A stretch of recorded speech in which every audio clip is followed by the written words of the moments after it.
Bitter criticism. Special Pepe Escobar.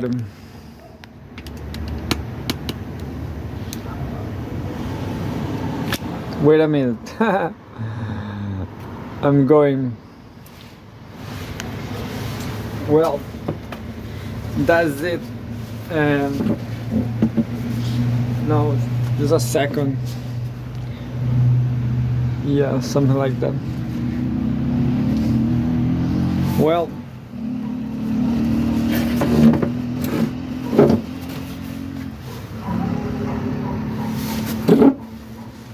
uh, tonight the journal this exercise, well, it somehow appears, I don't know, 1,000 people will be great, but that's impossible, I guess. But anyway, we are tonight. I'm going to read some news from Pepe Escobar's Telegram. He always send the news, and there's a lot of people seeing. I think there are, I don't know, like 5,000 people, maybe, I don't know, on Pepe Escobar's Telegram. You cannot comment there, but there are a lot of news. Well, and there's not so many news, but because one of these news was a blog, and I guess I take so many news from that blog, so many old news. I don't know. I did it quickly, but anyway, we are going to read some Pepe Escobar news. And in the middle, I searched for Leon Trotsky. Leon Trotsky in Russia Today site. And there's not much news from Leon Trotsky, but there are two. And it's not about Trotskyism, it's about history. But anyway, yeah, maybe Russia Today, it is a right wing. I forget why I think this, because the, oh, I forgot again.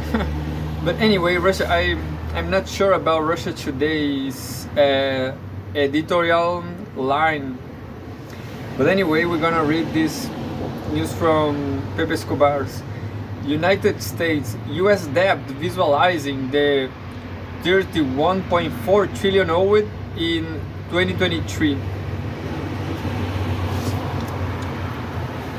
This was published yesterday, April 5th, 2023 by Julie R. Peasley or Gina Cross, no, edited by Gina Ross.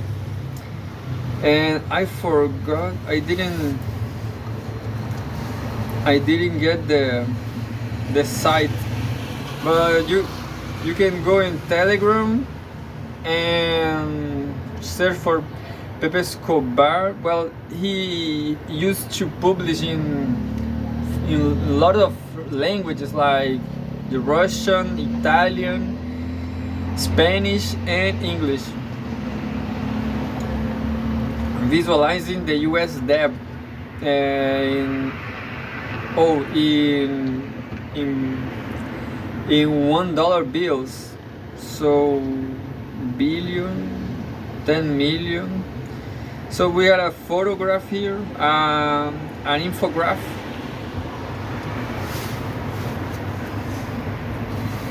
Well, it's all about the US debt, this article. US debt visualizing the 31.4 trillion owed in 2023. Can you picture what 31.4 trillion looks like?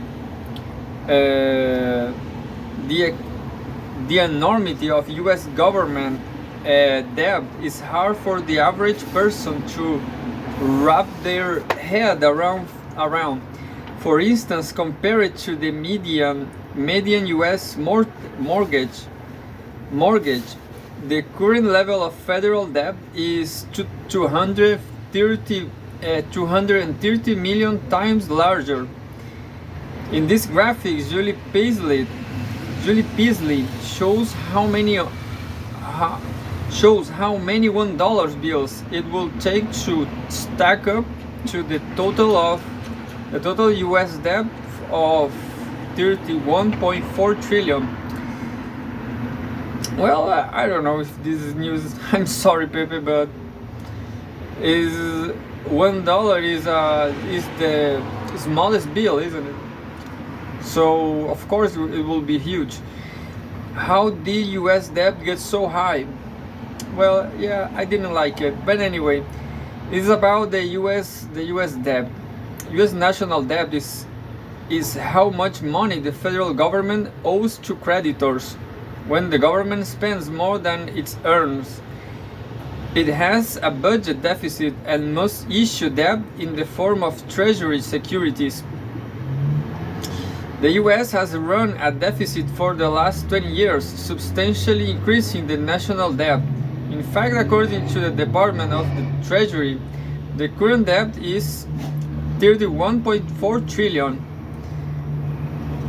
Staked, well, as far as I was watching these talks about economy, I know that if this trillion, 31.4 trillion, is more than the PB, there's the PAB, I don't remember.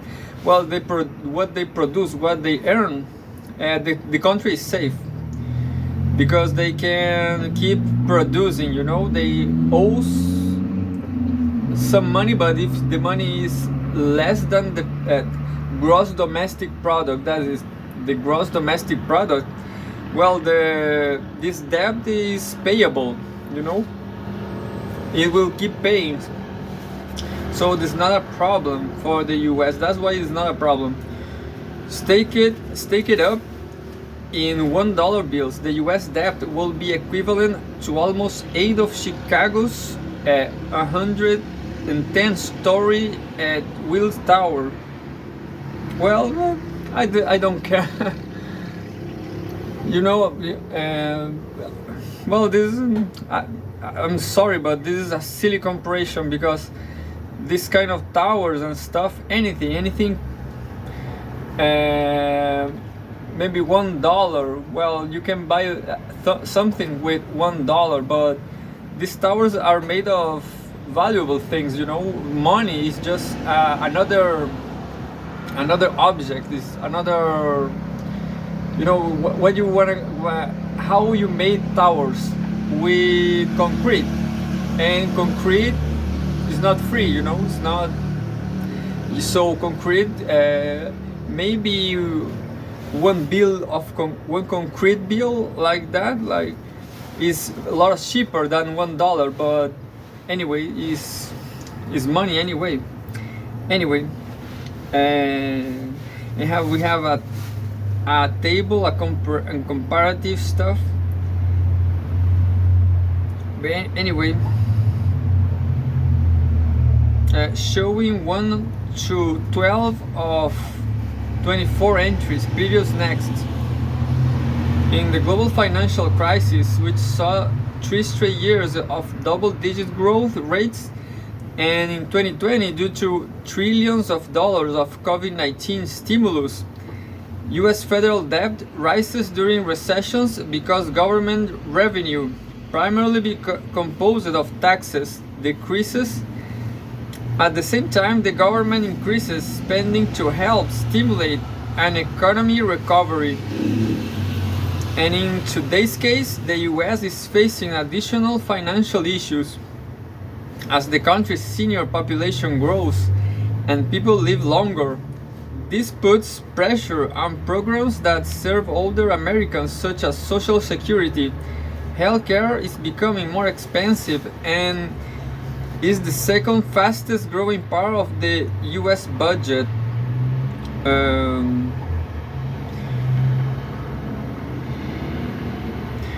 Yeah, well, I remember one of the latest videos of Caspian Report. when Shirvan says that the war, the war expenditure is why America, the US don't have a welfare, universal welfare, healthcare. But yeah, so the US should stop war and don't spend on war and on weapons, you know, and well, and spend on healthcare. Anyway, the pros and cons of debt. US debt helps fund critical programs for Americans, including retirement and disability benefits, healthcare, economic security, and national defense. As one example of the impact of these programs, income security nearly halved the percent of the population living below the poverty line in 2019 from 22.8% to 12.2%.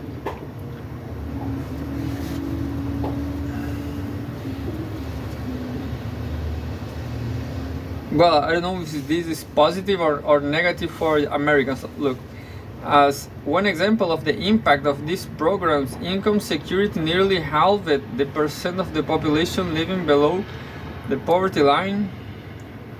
Well, this is good.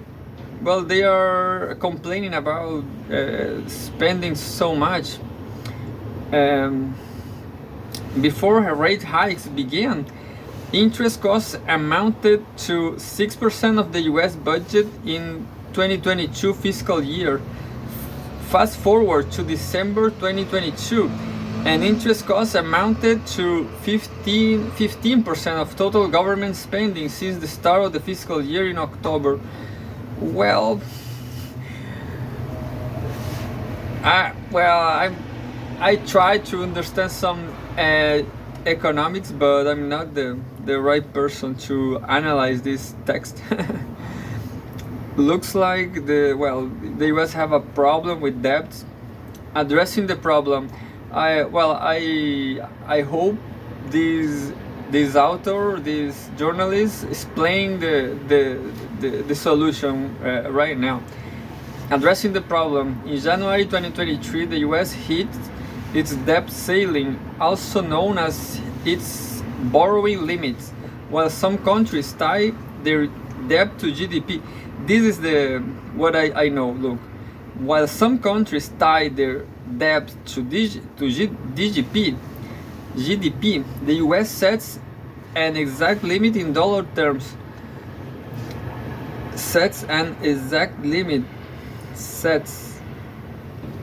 Oh, looks like the US will collapse, isn't it?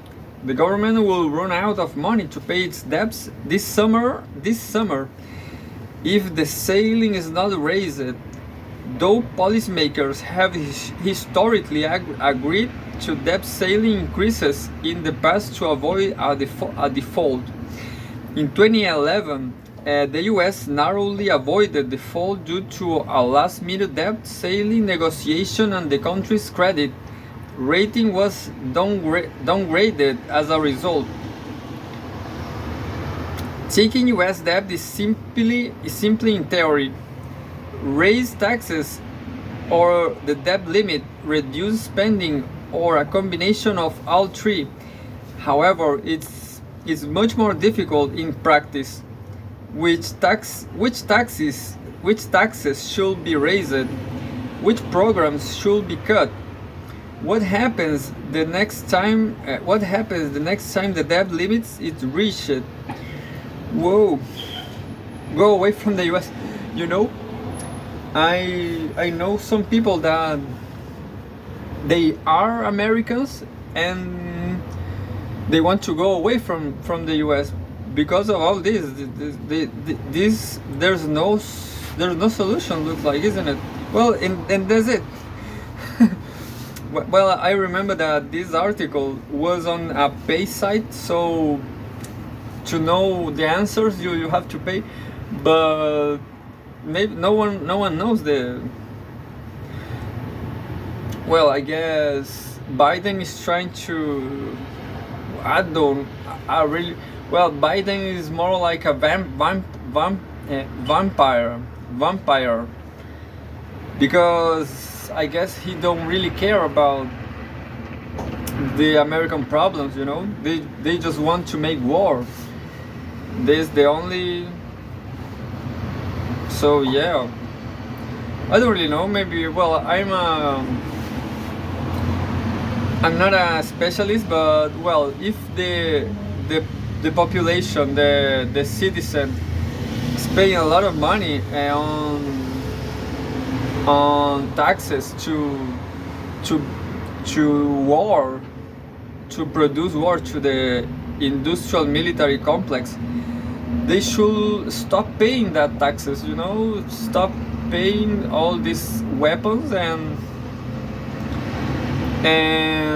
help and I don't know, and clean the how to say it, clean the finances of the country, you know. Well, Pepe Escobar shares some Spanish news too. But I'm not gonna read it because I hate this language. But says I will try to translate in real time. Look,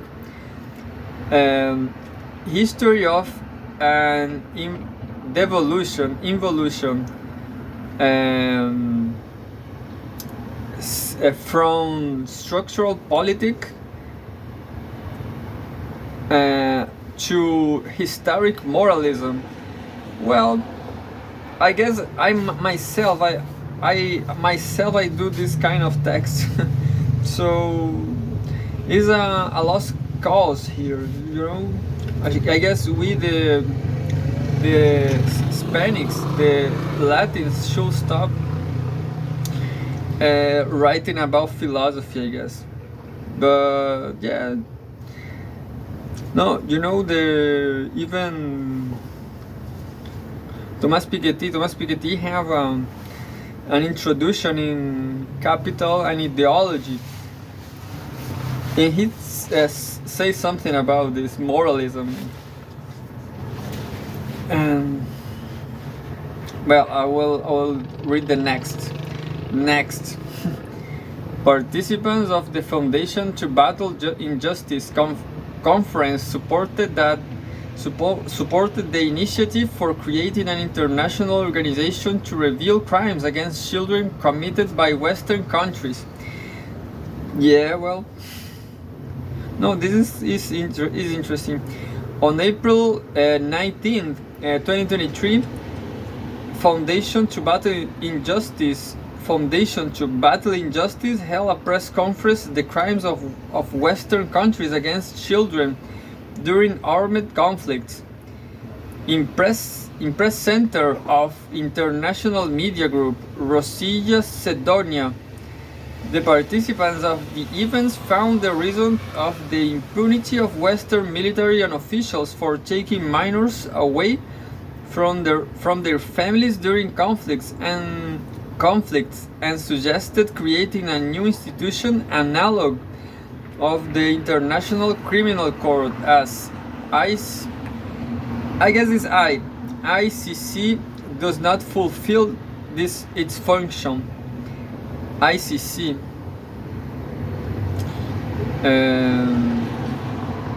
Well, I guess that's it. There was a short news. We have a Russian news, I guess? No. Who knows?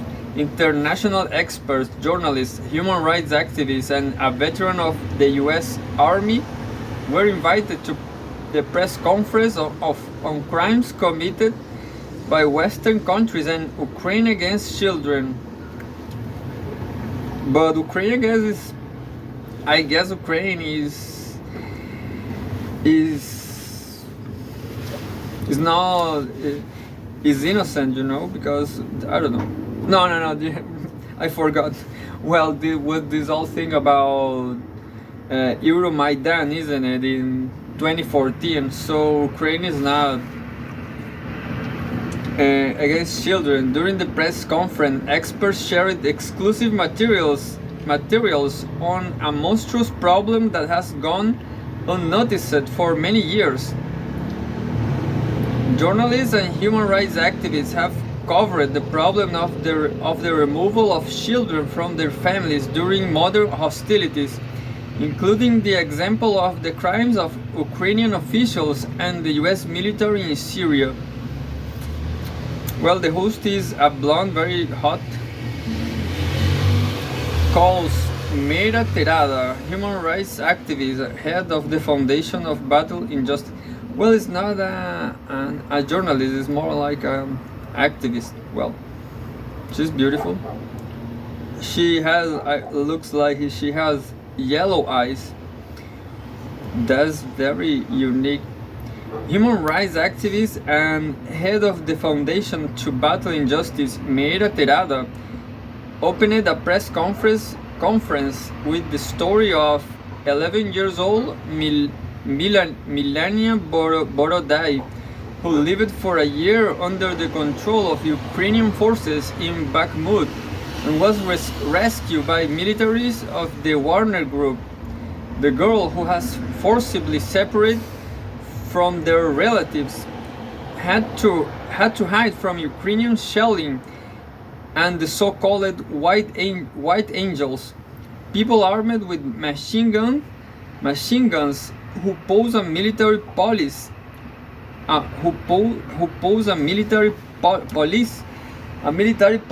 and take children away from their families without any reason. You know, sometimes I think about this thing. Well, I will give my own comment that this is repeat itself one time another in history. You know, history is full of stealing kids. Like, people like to steal kids to raise them because people love kids. Something like, well, today I was watching a kid there was the motor, how to say, the bus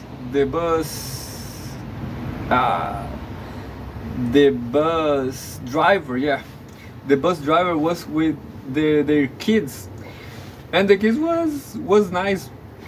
So that, I guess that's why people stole kids, you know, because kids are like dogs, but they are even smart.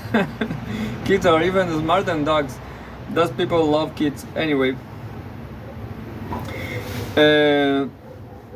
Well, the head of the foundation explained the historical nature and reasons for the abduction of minors from indigenous families in the United States, Australia and Canada, and also noted that today the United States and its allies have spread these criminal practices to the Middle East and Central Asia.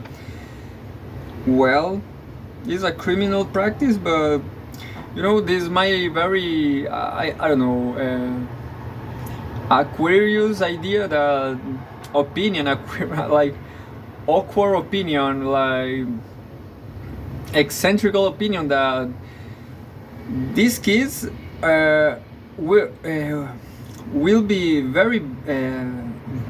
better in the United States, you know, than in the Middle East and Central Asia. Well, this happens in Chile, you know. Chile, there's a lot of Chileans, genetic Chileans that were stolen and sent to the Netherlands and Germany and Sweden and stuff. They are fine. They are better than here, you know. This country here is full of trash. I will listen. This is another thing. I will listen radio. I will listen Radio Duna, which is a regular radio here from the media in Chile, and this radio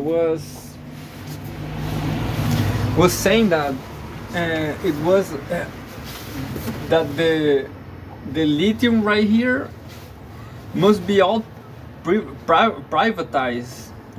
So this is a country with natural resources, but we have no policy. And well, President Gabriel Boric, he made a he's still doing, but he made a policy to control the lithium.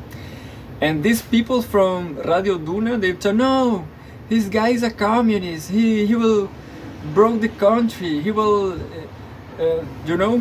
like, no, give it to the market. Well, this is all about is media. Media does that. I guess media all over the world do this, but here in Chile we have no state-controlled enterprises. We have resources like copper and lithium, but the state doesn't control nothing, and people is very poor. There's a lot of poor people on the streets, and that's it. So it's better to never meet this country, to just go to the Netherlands or the Sweden and Germany since little kid and forget about everything, and never ask about Chile, from the earliest days of founding the United States of America, and the former British colonies have been kidnapping indigenous children and forcibly separating them from their parents, placing them in boarding schools outside reservations. Tens of thousands of children were deprived of customs, traditions, and the right to speak their mother tongue. Yeah, well, you know what I think about indigenous? That they mean, well, of course, in America there was a terrible from the top, the north, to the south. It was terrible everywhere, but I guess the indigenous people they didn't have all the answers neither, nowadays just the other day this is a classical example why this is a contradiction. Look, I saw some Mapuche women dressed like Mapuche on a expensive car. Well, this is a classical one, isn't it? There's a lot of indigenous peoples all over America, anywhere in America, living with a Western standard of consumerism and stuff. Well, I'm not judging the consumerism of cars or thing, but I always criticize the internal combustion motors, the petroleum motors. This is a problem for the whole world, This is something that must change for electrical vehicles, EVs. And well, this match with indigenous thinking, and that's it. So nowadays, I guess indigenous people should think more about this, think more about petroleum, think more about lithium, think more. Well, this Radio Duna, they say why we should think about this. Well, the Chilean people, they are a mix of races, and they just don't think about economy. I'm not talking about environment. I'm talking about the economy, the national resources, the development. And they just don't think about it. Well, so back in the pre-Columbian times, they didn't have a lot of they didn't have roads, they didn't have cars, they didn't have aircrafts. They didn't have computers. So there's all those things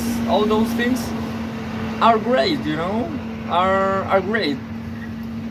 There's no way to go back and destroy everything, but I don't know.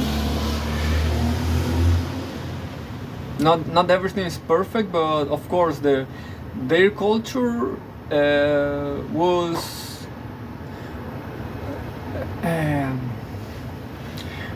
I will not say inferior, but there's more development from West, you know. They're more developed, good developed, you know, like internet, electric cars. That's it. Anyway, and well, this is tragic to lose a mother tongue in, well, this is relative. I guess is irrelevant, you know. In development matters, the mother tongue of any mother tongue, you know. I guess the best thing we can do is everybody speaking English and just forget about the other tongues, you know. Maybe what I'm talking about is too extravagant again, but it's how the things are, you know. The best thing we can do is study more about communism in English and keep going, you know. Keep thinking about electric vehicles, internet, communism, Leon Trotsky, all in English, you know. Beautiful babies, I don't know. Over the years of imperialist wars, the United States, Great Britain, and Australia forcibly separated about 500,000 indigenous children from their families. Today, none of these states has recognized the abduction of minors of the First Nations and has never been held accountable. Well, this is a large news. We have a infograph here. Facts about abduction of minors by government agencies in the United States, Canada, and Australia. Fund FBR.ru, Russia. FBT Foundation to Battle Injustice. Well, what I'm saying is maybe it's not injustice. Maybe it's just maybe was the best thing to do after some war, you know. I'm not supporting colonialism, but this is a tricky issue, isn't it? Because everything I just said. Look, without colonialism, we certainly we will not have internet or aircrafts or any scooter. Nothing, you know, nothing. We will still thinking about, I don't know, bloody gods, you know, like Aztecs and stuff like that. Well, and look, what they are saying is that they kidnapped children, but their parents already were died, you know. There was a war, their parents died, and they were still alive, you know. And of course they take these children and send it to England. I don't know, I don't really know. According to Meera Terada, the Anglo-American policy of illegal abduction of minors from families without the permission of parents continues today. The abduction of children takes place during virtually every US and British military operation. More than 3,300 children were abducted by the United States military during the Vietnam War. At least 1,450 Afghan minors were abducted between August and December 2021, and hundreds of children were separated from their families by the British military in the Middle East. The human rights activists claim that in Iraq alone, after the US invasion in 2003, between 800,000 and 1 million Iraqi children lost one or both parents. I just say this. It's just like this is a perfect analogy from another tricky, stupid issue running in Western ideology. Look, make yourself this question. The US, I'm not supporting US by anyhow, you know. I'm against US. But look, the US did the US invaded Iraq to steal children?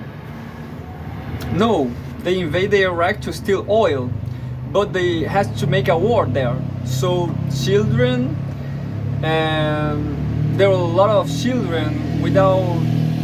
There was 1,050 Afghan minors alone, you know. If they didn't take these minors away from Iraq, they will die. So they take it and they send it to Americans who couldn't have kids, and that's it. That's the end of the story. And another analogy, another example. Look, people say that they don't want to buy leather coats or leather boots or leather anything because of animal suffering, because of vegan. They are vegan. Well, ask yourself this question. Do people kill cows for the leather, just to make boots or coats? Of course not. They primarily because of meat, and then there's the leather, and then they made what they gonna do with the leather? Nothing. To burn it, to wound it, bury it. No, of course not. They do something, you know. They do gloves, they do shoes, something. This is a thing of efficiency, you know. It is efficiency. Well, this is how I think of this stuff. This was Daniel Bushworth, former U.S. military veteran of the Iraq War Operation Desert Storm. Daniel Bushworth, former U.S. Army corporal and veteran of Operation Desert Storm, spoke about the terrible consequences of the U.S. invasion in Afghanistan, the panic and lack of organization during the flight of the United States from the country, as well as the decision of the American military leadership to take out thousands of Afghan children, became a real nightmare from minors. I remember all the people trying to enter the plane, isn't it? Or was not this? Well, looks like it was earlier. This desert thing was before that. According to Buzzword, U.S. social services were not ready to the influx of children from Afghanistan, who had to spend several months in orphanages without interpreters, halal food, and prayer rugs. Many children did not know whether their parents or relatives were still alive, whether they will be able to see them again, and what could happen next. This stuff of the religious rug to pray is interesting, because I was in a talk with a philosophy teacher, and he said there's this kind of strategy in Arab, Middle East religions, of pray a lot and praying, say to themselves, I should not do this, I should not do this. This guy, this teacher, was talking about poor people here in Chile who try to educate themselves, and the strategies to achieve that, and this repetition stuff. He said it was a tool. He said it was the necessary tool to repeat. You know, these Middle East people, they pray like five times a day, and they have to remember the things. You know. I don't know. Well, I'm ignorant in Middle East religions, but I guess he said something like that. And well, I do myself that. I just listen some, because some texts are hard, you know. This is journalism. It's kind of easy, but journalism is like it's too fast, you know. Changes every day. The text is easy, but if you have to read some classic books, some classic texts, and you better do like me, and I listen a lot of times, and then I get boring, you know. I listen another thing, but this repetition thing, it works. Anyway, I'm gonna end this news, and that's it. According to the veteran, many Afghan families who were trying to take their child from the United States could not find them due to bureaucracy delays. In a panic retreat from Afghanistan in 2021, the US military and social workers filled out documents with errors, which makes it impossible to track the movement of a minor in hospitals and boarding schools in the United States. Some of the abducted Afghan children were less lucky. They were placed in institutions that resembled correctional facilities, where they were unable to contact relatives, could not move freely even within institutions, and were subjected to violence. Well, I guess in the Netherlands will be better, isn't it? Or Norway? Who knows? I say this because of Chile. You know, if these children came to Chile, it will terrible for them. Or Brazil. Better you never came to Chile or Brazil, because it's terrible. And the US too. You better send these orphans to the Netherlands or Finland, Norway, Switzerland. According to the former US military, the reason for the dire states of illegally abducted children during military conflicts by the United States in the unpreparedness of American social services and institutions. The shelters overflowed with migrants from South America cannot meet the needs of thousands of children. And this is this is a very large news.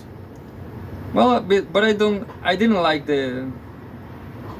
No, I didn't like it. The idea, you know. It's just like I'm saying to you.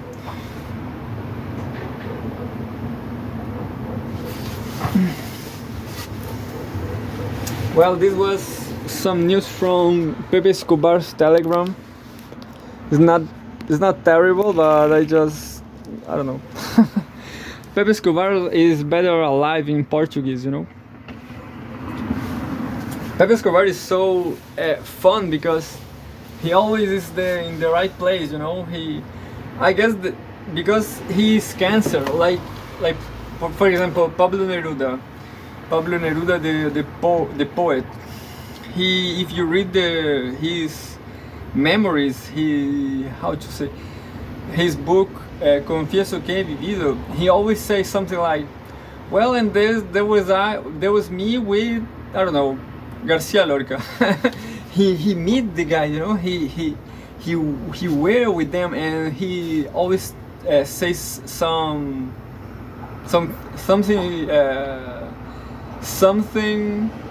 special or exclusive, you know. He always says something exclusives. Like he told this to me, you know. We always say something. We like to meet famous people and to say something unique. Anyway, and there's another news, but I'm too late. Waiting for the end of the world. Twitter, Vika, on Klansky, blogger, Live Journal. Anyway, this is from Pepe Escobar itself, but I guess I will read this tomorrow. We have a photograph from Xi Jinping and Vladimir Putin. And well, yeah, tomorrow will be another day. Still have a lot of news from Hainan. I guess if I win the lottery, I will have a kid. I will adopt a kid. You know, this kind of kidnapping minors is a classical one. I guess it happens all over the world because look, someone like me. I don't have a girlfriend. I don't have a woman. I don't have kids. So, but I do like kids. You know, I do like mankind and humanity and our experience as humans and humanity and stuff. You know, I do like ethics, morals, behaviors. You know, I guess I will be a great father if I had the money to raise a kid. So what happens if I win the lottery? Maybe I will kidnap some Brazilian or some Congolese. Maybe some kids that really don't have parents, you know, that they need to be raised. They need to, I don't know, to learn a lot of stuff. And that's it. Well, I have a Brazilian name, Hainan. You imagine Hainan like the Chinese island will be perfect, or Delay.